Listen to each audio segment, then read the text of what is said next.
The church was full. The white roses lined every pew, the music swelled, and all eyes turned to the back as the bride appeared in her dress. But something was off. Something so humiliating it made whispers ripple across the crowd. The bride's father wasn't by her side. He was there, yes, sitting in the second row, adjusting his tie nervously, but not walking her down the aisle. That honor, the one every little girl dreams about, had been denied to her. Denied not because he was ill, not because of tradition, not because he couldn't make it in time. He refused. Why? Because her sister, her only sister, the one who had hated her since childhood, had forced him to choose. And he chose wrong. Imagine that.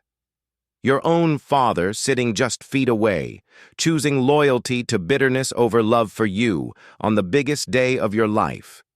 You can laugh at the irony or cry at the cruelty. Maybe both. But before we rush to judge him, before we call her sister wicked or her father weak, let's pause. Because this isn't just about a ruined wedding walk. This moment, the empty space where her father should have been, was the breaking point in a story much larger than a family feud. Our bride? Her name is Claire. To some, she's the quiet one. To others, the stubborn one. But to anyone who really knew her, she was the survivor. The girl who had grown up learning that love in her family came with conditions.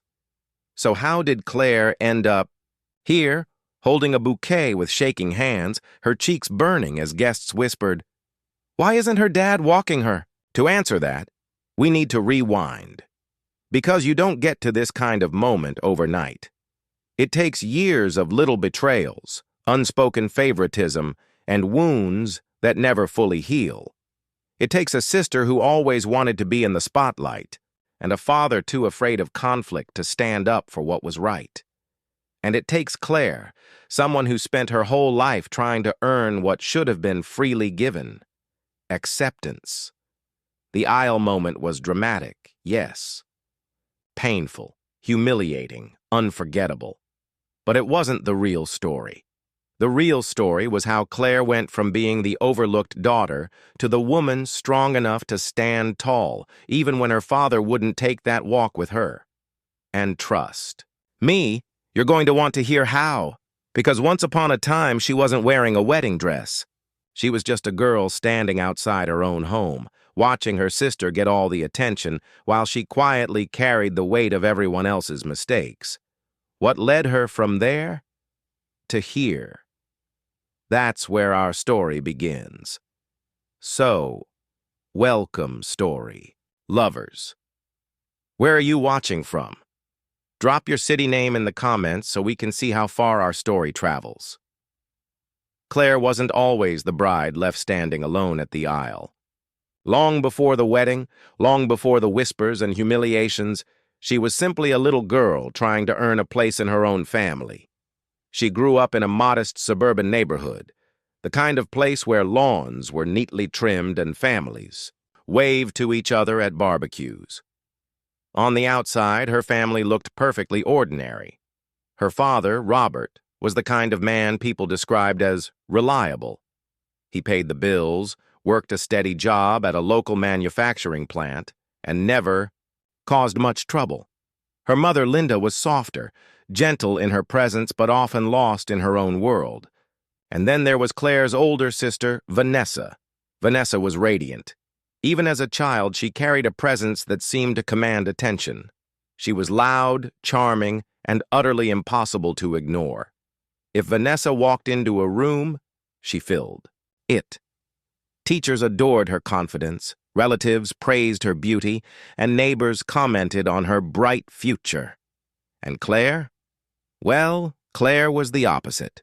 Quiet, bookish, always the one trailing a step behind. She loved reading, sketching, and spending hours by herself, building worlds in her imagination. She wasn't flashy, she wasn't loud. To her family, she was the dependable one, the child they didn't have to worry about. But that dependability came with a price. Whenever Vanessa got into trouble, Claire was the one asked to clean up the mess. When Vanessa wanted something, Claire was told to give way. Even at birthdays and holidays, there was always an unspoken rule. Vanessa came first.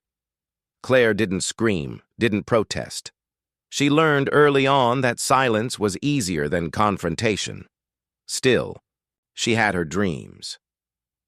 In high school, Claire excelled in academics. While Vanessa was out late with friends, Claire stayed up reading textbooks and writing essays. Teachers noticed her. She had a sharp mind for numbers, a talent for detail. One teacher even told her, "Claire, you'd make a brilliant architect." That word, architect, lit something in her. She dreamed of designing buildings that told stories, structures that outlasted time. But dreams inside Claire's family were fragile things. Money was always tight. Her father's job kept the household afloat, but barely. The mortgage, the bills, the medical expenses, it all added up. So when it came time for college applications, the decision wasn't really hers. Vanessa had her heart set on studying performing arts in New York, and her parents pulled every string to make it happen. They took out loans, dipped into savings, even borrowed from relatives. Vanessa got her chance. Claire, she was told, maybe later. Maybe when things get easier. Later never came. Instead, she enrolled at a local community college, juggling classes while working part-time at a grocery store to cover her own tuition. She studied between shifts, balancing books on the bus, her hands smelling faintly of detergent from cleaning aisles. She told herself it was temporary, that one day she'd transfer to a bigger program, one day she'd chase her dream of architecture. But life had other plans. It all started with her mother's illness. A quiet, creeping sickness that drained her energy and eventually kept her bedridden. Suddenly, the household needed someone to step up. Her father worked longer hours. Vanessa, predictably, distanced herself, claiming she had auditions and rehearsals. And Claire, she became caretaker.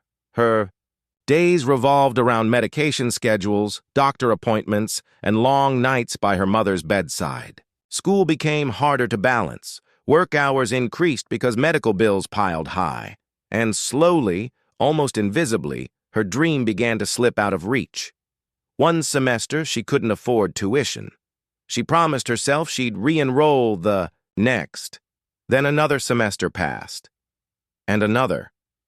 By the time she looked back, 3 years had gone by, and she was still in the same grocery store uniform, still shelving cereal boxes at midnight. She buried her pain beneath routine. But deep down, it hurt.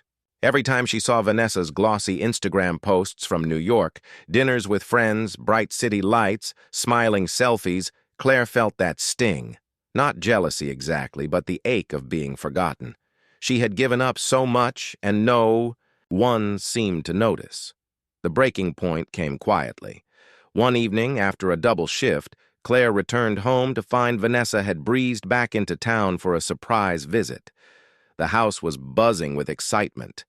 Her father hugged Vanessa tightly, her mother's eyes lit up despite her frailty, and the relatives who dropped by seemed to orbit around her like she was the sun itself. And Claire? She was invisible. She set the dinner table while Vanessa told stories about city life. She cleared the dishes while Vanessa showed off pictures. When dessert was served, someone even said, "Claire, you're so lucky to have a sister like her." That night, lying in bed, Claire finally let the tears fall. Not just for that moment, but for every moment she had swallowed down in silence. She wasn't just tired, she was empty. Still, life demanded she keep going, and she did. Small acts of survival became her language. She budgeted pennies, stretched meals, and took on extra shifts when her father's hours were cut. She learned how to fix leaky faucets, how to sew torn clothes, how to keep her mother comfortable when the pain grew unbearable. She became strong, not in a glamorous way, but in the quiet resilience that often goes unseen. And yet through all this, her father never seemed to notice the imbalance. Or maybe he noticed but chose to ignore it. Whenever tensions rose between the sisters, he would sigh and say, "Just let it go, Claire. She doesn't mean it." But she did mean it. Vanessa's disdain was sharp, deliberate, and his dismissal only cut deeper. By her mid-20s, Claire's life looked nothing like the one she'd imagined. No architecture degree, no portfolio of designs, just a stack of overdue bills and hands rough from work. She didn't complain, though. Complaining, she learned, didn't change anything. But somewhere deep inside, a quiet fire remained. It wasn't about proving Vanessa wrong. It wasn't even about earning her father's approval anymore. It was about proving to herself that she was more than the family's safety net. That one day, somehow, she'd step out of the shadows and claim a life that was hers. What she didn't know then was that life was about to test her in ways she couldn't yet imagine. And the cracks in her family, the favoritism, the silences, the betrayals, would widen until they threatened to swallow everything. But that's for later. For now, all you need to know is this. Claire was a girl who once dreamed of building skyscrapers. Instead, life handed her walls she could barely climb, and yet she kept standing, because that's what survivors do. Claire's life had been a rhythm of sacrifices and silences, but even the most dependable person reaches a point where life demands a new response. And for Claire, that shift began not with a dramatic announcement or bold decision, but with something almost ordinary, a chance opportunity. It started at the grocery store. She'd been working there for years, mostly stocking shelves or running the register. People knew her as reliable, steady, the girl who never called in sick. But one afternoon, when a frazzled manager misplaced the weekly sales sheets, Claire quietly redid them from scratch. Not only did she find the missing numbers, she reorganized the entire layout so it was clearer and more accurate. The district supervisor happened to see the sheets the next day. "Who made these?" he asked. The manager shrugged. "Claire, she's good with details." Good with details. That small recognition was like a spark. For the first time in years, someone noticed the skills she had buried under exhaustion and family duty.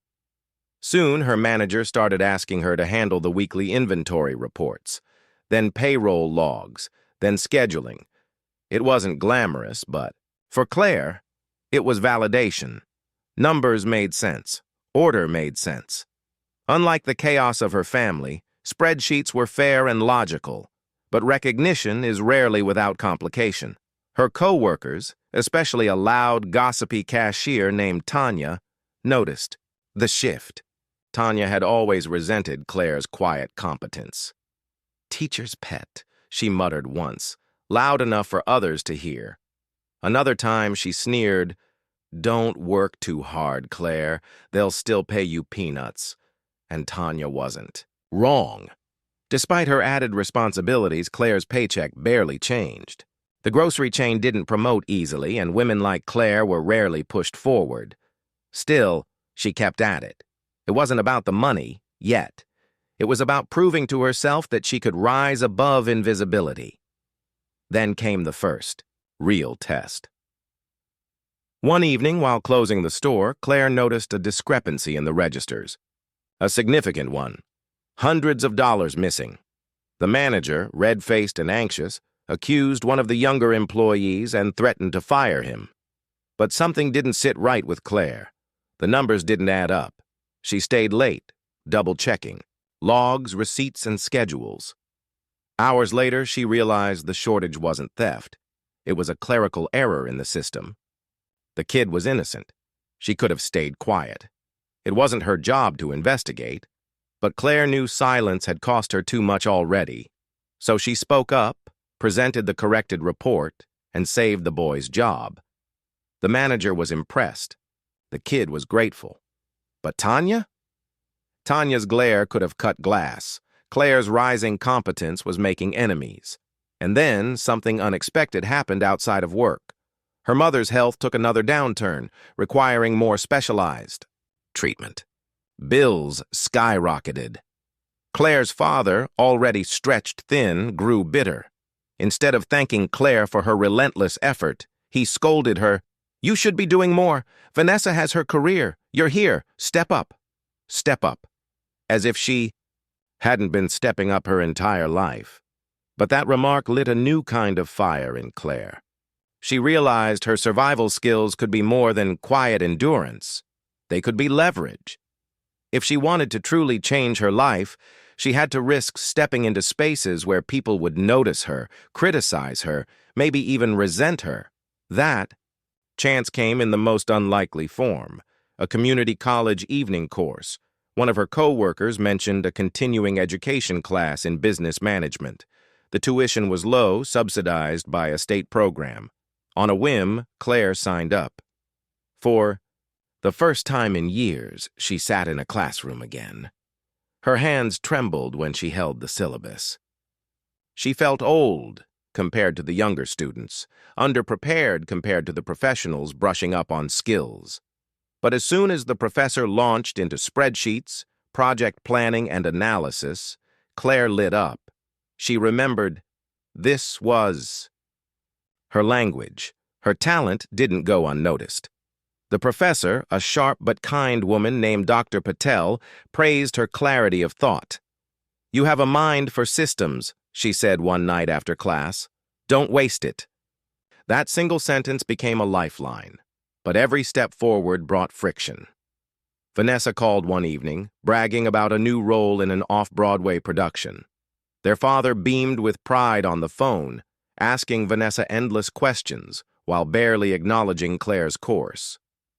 When Claire mentioned her class, he simply said, "That's nice," before shifting back to Vanessa's spotlight.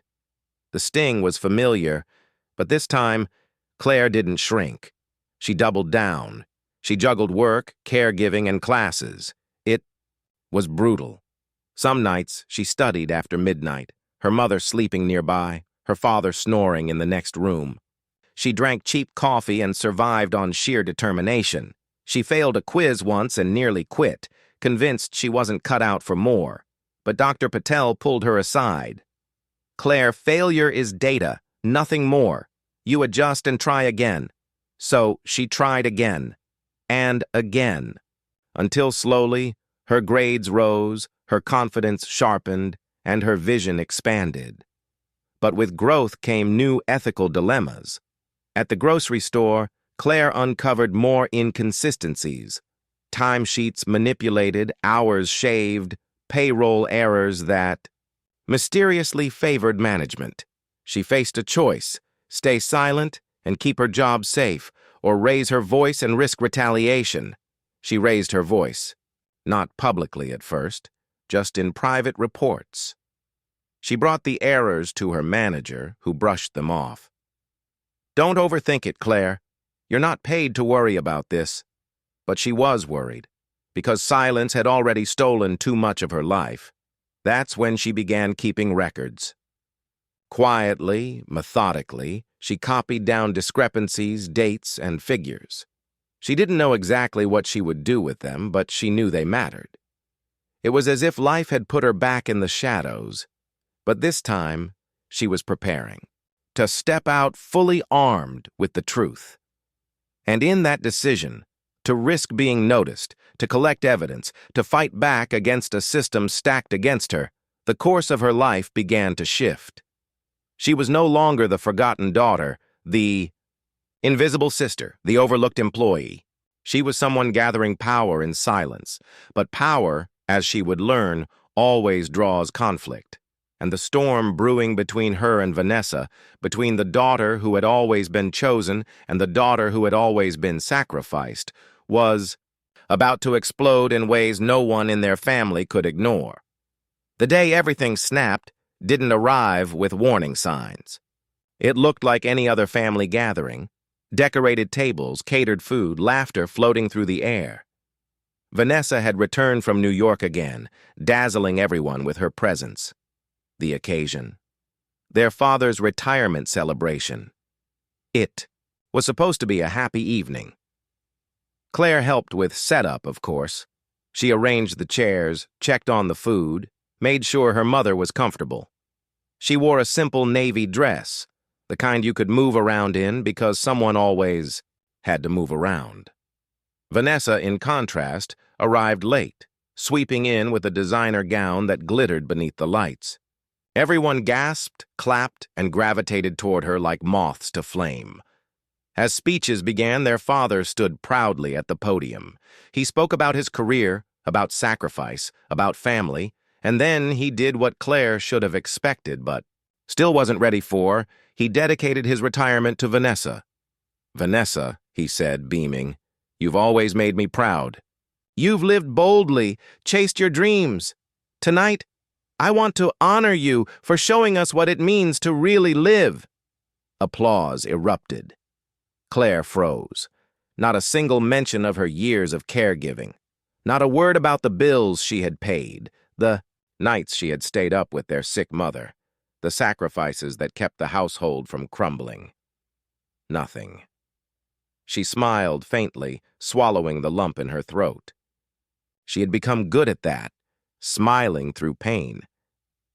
But then Vanessa took the microphone. "Thank you, Dad," she said, her voice dripping with practiced charm. "And thank you, everyone, for always believing in me. I wouldn't be where I am without my family's support." Support? The word stung. Claire's chest tightened, because if Vanessa had ever been supported, it was at Claire's expense. And now the lie was being applauded like truth. But the universe wasn't done yet. Halfway through the evening, their father announced a surprise. He wanted both daughters to stand beside him for a family toast. Claire hesitated but walked up, standing stiffly next to Vanessa. Glasses clinked, laughter rose, and then Vanessa leaned close, her words low but sharp enough to cut. "Try not to ruin this with your awkwardness," she whispered. It was the final crack in Claire's restraint. Something inside her, years of silence, buried hurt, unacknowledged sacrifice, snapped open. She didn't plan it. She didn't rehearse it. But when the microphone passed back to her father and he asked if she wanted to say something, she stepped forward. Her hands shook. Her voice wavered at first, but then it steadied. "Actually," Claire said, "I do." The room quieted. "For years, I've listened to how proud you are of Vanessa. Her talent, her career, her life. And that's fine. She's worked hard. But do you know who else worked hard? Me. While Vanessa was chasing dreams, I was paying bills. While you were clapping for her, I was holding this family together. And tonight, I can't stand here smiling like none of that mattered." Gasps filled the room. Her father's face paled. Vanessa's smile froze. "Mom's care? My college dreams? The shifts I worked to keep food on this table? None of it counted to you. Not once. And maybe you think silence means acceptance. But silence only means no one's listening. Tonight, I want you to hear me." For a moment, the world seemed to stop. Her father muttered, "Claire, that's enough." But Claire didn't back down. Years of swallowing pain gave her a voice too sharp to silence now.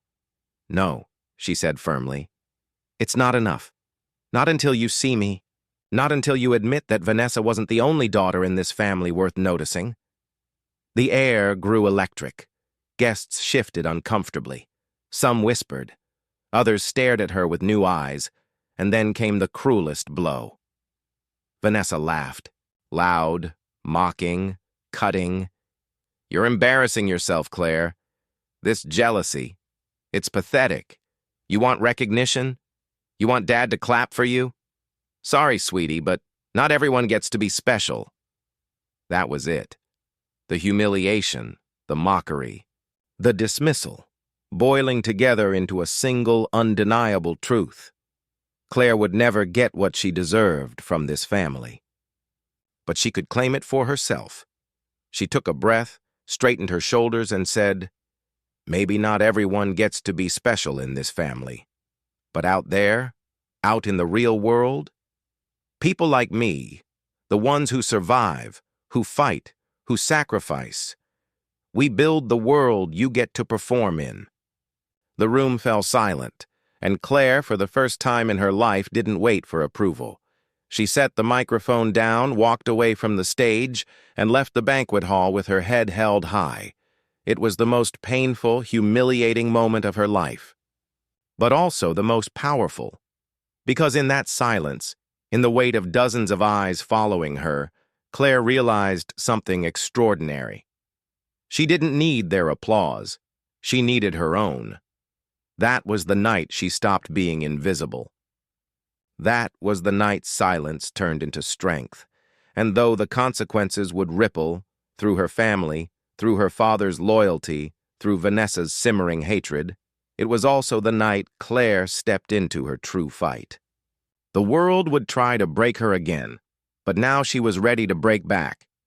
Dear audience, if you're feeling Claire's courage in this moment, don't forget to hit that like button. It really helps this story reach more people like you. Ruth didn't stay in that company. She couldn't. Not after everything she had seen, the corruption, the cover-ups, the smug arrogance of men in suits who thought they were untouchable.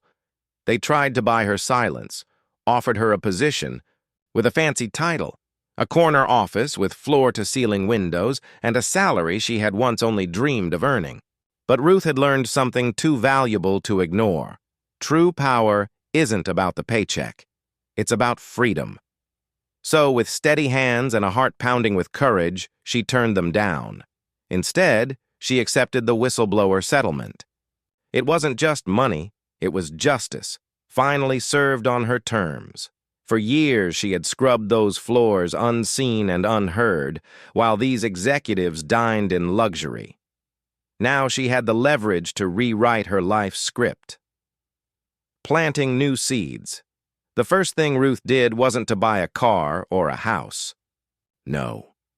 She went to her son's room, looked him in the eyes, and said, "We're going to build something of our own. Something honest. Something that can't be taken away." Her son, once shy and weighed down by their struggles, felt a new kind of pride. His mother wasn't just surviving anymore, she was leading. Ruth used part of her settlement to open a small forensic consulting firm. It started humbly, just her laptop on a dining table that still wobbled from one broken leg. She named it ClearSight Consulting. The name meant everything to her: clarity, truth, vision.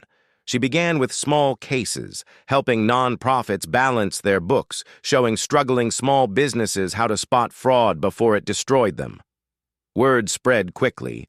The woman who once mopped office floors was now untangling million-dollar fraud schemes for clients who had never even imagined hiring someone like her, empowering others.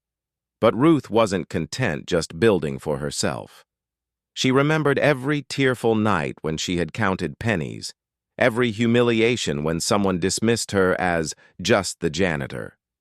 She didn't want other women, especially single mothers like her, to walk that lonely road. So she began offering free weekend workshops, accounting for survival. In church basements and community halls, she taught women how to manage budgets, how to track expenses, how to spot when they were being cheated, by employers, by landlords, even by partners. Slowly, she created a network. Women who had once felt powerless now stood taller, armed with knowledge and confidence. Some went on to start their own businesses. Others finally broke free from financial abuse. And every time one of them said, "Ruth, you changed my life," she felt something deeper than money could ever buy. She felt redeemed. Full circle. Moments years later, Ruth walked back into that skyscraper, not as an employee, not as a janitor, but as a consultant. The same executives who once smirked at her now paid 6 figures for her expertise. They shook her hand with forced smiles, pretending they didn't remember the day she'd stood in that boardroom with a napkin full of numbers. But Ruth remembered. She didn't humiliate them back. She didn't need to. Her presence in that room, her calm authority, and the respect she commanded were victory enough. A son's pride. Her son grew up watching it all. He had seen. The tears she tried to hide, the meals she skipped so he could eat, the late nights bent over spreadsheets on her phone when her eyes could barely stay open. And now, he saw the transformation. He excelled in school, inspired by her grit. When college acceptance letters arrived, he got into his dream program, economics, of course. But what mattered more than the diploma was what he told his mom before leaving. "Mom, I'm proud to be your son.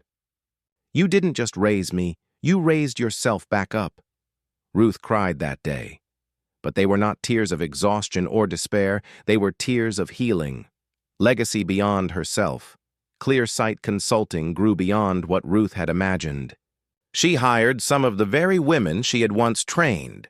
Single mothers, women with gaps in their resumes, women who had been told they weren't enough. She gave them a chance, and together, they built an empire of honesty. Her client list now included Fortune 500 companies, government watchdogs, and nonprofits across the country.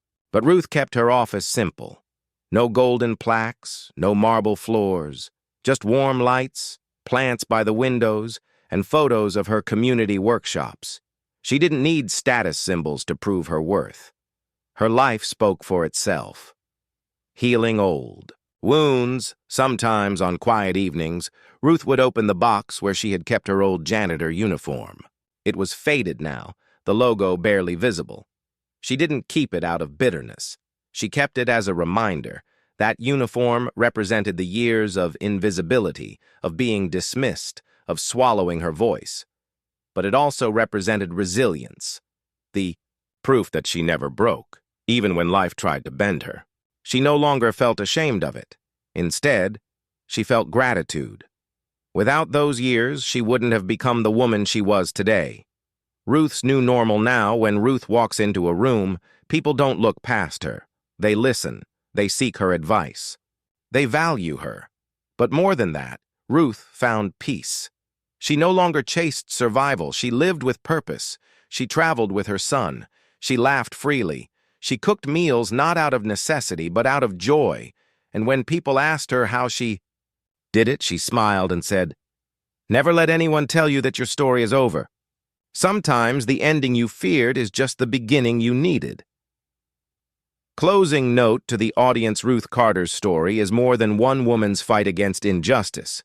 It's a reminder of what perseverance, dignity, and courage can do.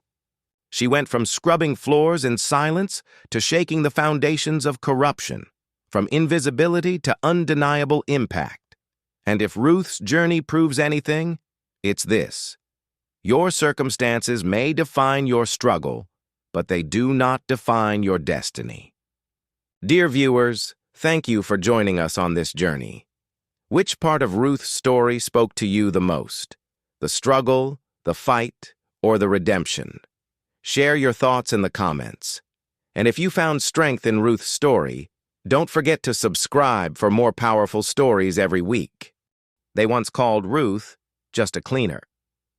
But history has a funny way of rewriting names, because Ruth Carter wasn't sweeping floors. She was sweeping away lies, dusting off corruption, and polishing the truth until it shone too bright to be ignored. For years, she was invisible. People stepped past her, over her, sometimes even through her, like she was air. But when the storm hit, when numbers didn't add up and reputations were at stake, suddenly the invisible woman was the only one people could see. And that is Ruth's greatest victory. Not the payout, not the fame, not even the new life she built. Her true victory was dignity restored. She proved that resilience beats status, that honesty beats greed, that courage beats silence. And maybe that's why her story touches us so deeply. Because we've all been Ruth at some point. We've all been underestimated, dismissed, or shoved into the shadows. And yet, like her, maybe our light is waiting for the right moment to break through. Now here's the twist most people don't know. Ruth's impact went far beyond the boardroom. A year after her whistleblower case made headlines, a scholarship fund quietly appeared at her old university. It carried no flashy donor name, just one simple title: the Carter Fund, for students who refused to give up. No cameras, no speeches. Just opportunity. Hundreds of students have graduated under that fund.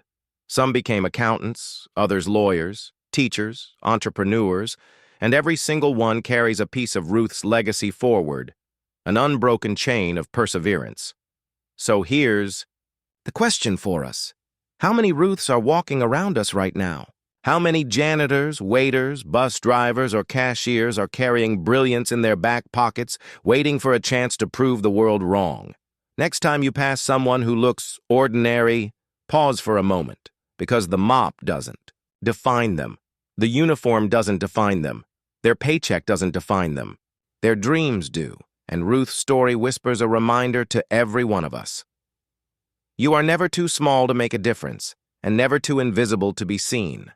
So the next time you feel overlooked, think of Ruth Carter, the woman who once scrubbed floors and later scrubbed corruption out of $1 billion company. The world may forget your title, but it will never forget your courage, because sometimes the quietest person in the room is the one who saves it. Thanks for watching. Subscribe to our channel for more powerful stories and new videos.